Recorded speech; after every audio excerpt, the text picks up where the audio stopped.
boy Roger, and I'm here again with another top shelf review. But before we go any further, please do me a favor by liking the video and subscribing to my channel. Let's dive in.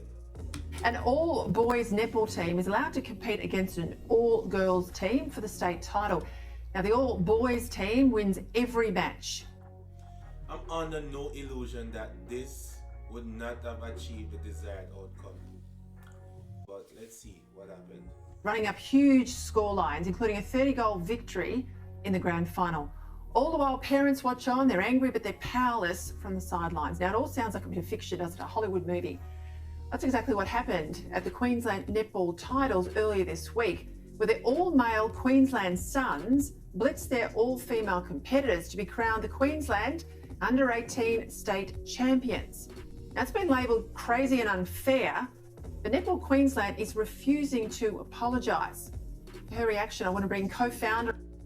I understand the move to have an inclusive society, but we have to understand that females need their own space to flourish, and involving males in female sport does not do justice to them. Even us as men find it difficult to compete with other men because some males are just overtly dominant. I myself, I was an athlete, right? I did rugby and I did track and field, and I can tell you, out there on the rugby field, I would be dominated. I can recall this time when I almost died.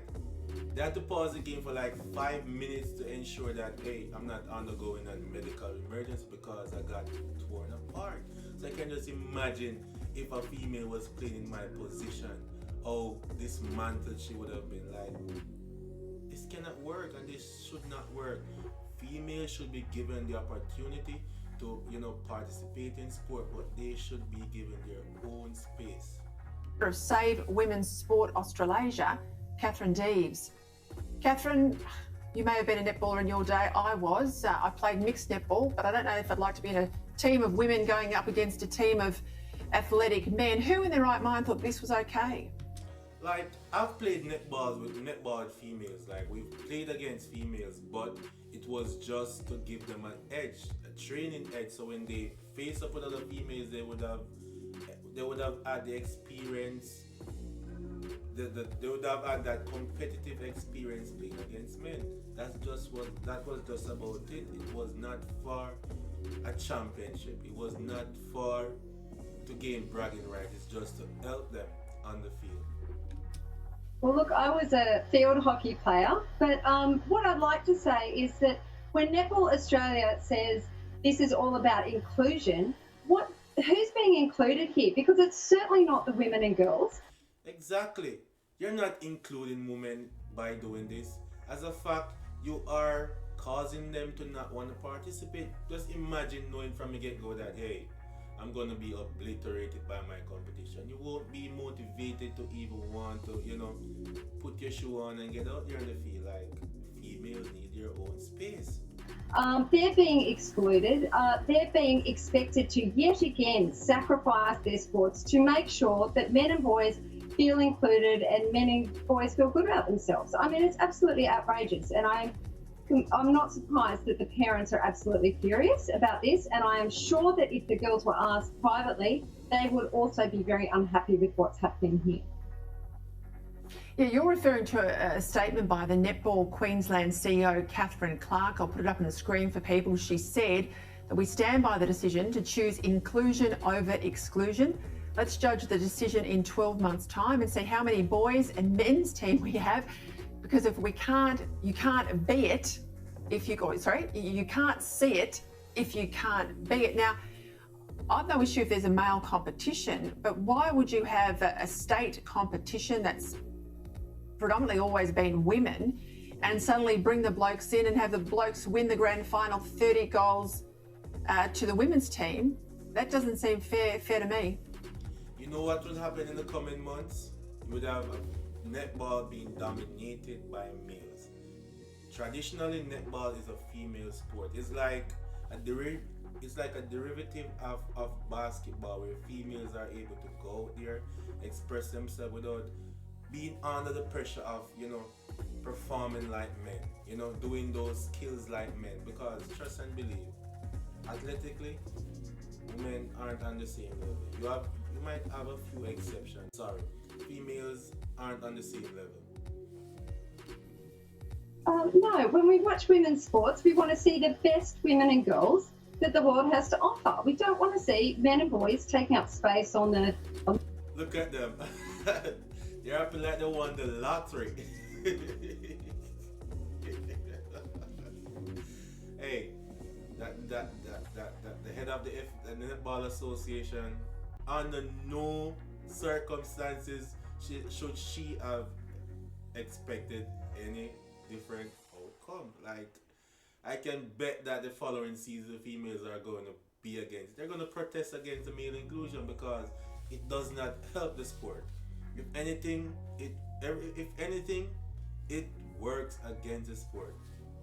The netball court or on the podium, and frankly, I'd like to say to these boys, they should have forfeited. I mean, if they wanted to play netball, they should have done what women and girls have always historically done over the years and decades and centuries of fighting for equality, for access to sporting opportunities. And we've gotten out there, we've done the recruiting, we've done the fundraising, we've built our own leagues, and here you have these boys going, oh, I want to be included, so I'm just going to jump on in with the women, and I don't care about their right to fair competition. But the same argument could be expanded to other genres of sport that females are involved in. Cricket, football, basketball, rugby. Females have benefited from the popularity of the sport, a sport built by men. I'm not for inclusiveness, but I'm just pointing out a clear fact here. Don't care about their right to safety. I'm just going to play. So yet again, we're seeing male entitlement, a lovely example of it here from Netball Australia.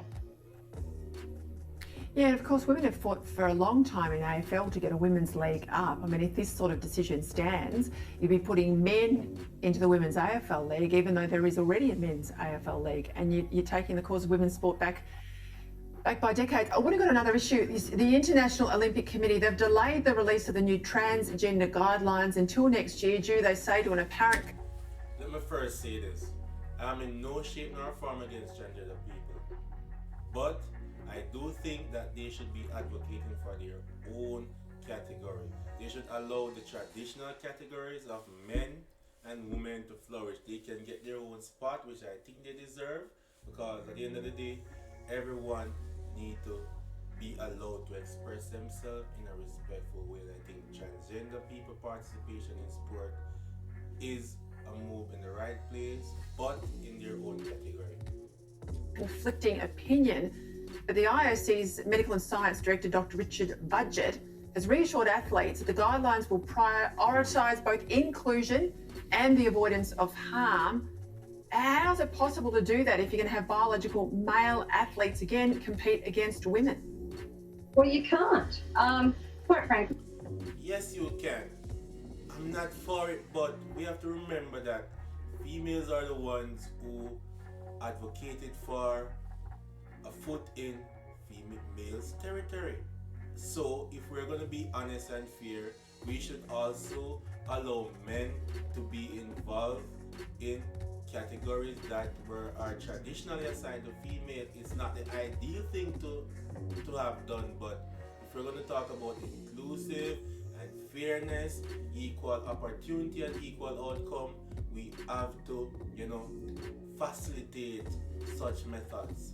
As I've said, when you have inclusion of men and boys, or men and boys with a special self-declared identity, women and girls lose out. Now, if you look at the principles of sport, fair competition, player safety and welfare and inclusion, you cannot equally balance those. And what the IOC are doing here is they're yet again going to prioritise inclusion, and they're going to put the burden of giving up fair competition and safety on women. So it's completely outrageous, and they should just face up to the fact that they are prioritising the inclusion of males and admit it. The fact is that they're trying to balance the scale, because at the end of the day, you don't want to allow females to, enter male-dominated sport while barring males from entering female dominated sport. That's just the way it is. You can't ask for inclusion and fairness, but it only goes for what's the people. You know? Instead of pretending that they're trying to be fair to everybody, because they're not. Well guys, this concludes the end of another video. I hope you like, subscribe, and look out for another episode.